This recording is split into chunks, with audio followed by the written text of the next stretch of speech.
sou psicólogo, eu atuo atualmente na Semi-Liberdade e estou numa comissão do CRP, a Comissão de Psicologia e Juventudes. O que eu acredito que faz a diferença no trabalho com adolescente, com jovens, assim, acho que a primeira grande diferença, né, é ter uma escuta aí qualificada e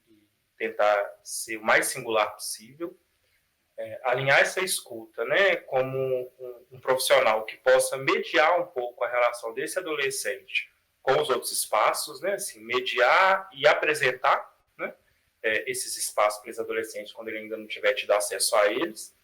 e estar firme na militância, né, assim, principalmente em tempos que estamos, assim, essa militância ela é fundamental para tentar fazer um barulho aí para impedir, né, os cortes orçamentários que vem acontecendo em diversos espaços, principalmente os espaços voltados para a juventude, né, assim, que sempre vai ser, às vezes, é uma pauta silenciada, e acho que é um pouco disso, assim, sabe, fazer a diferença nesses 3 pontos.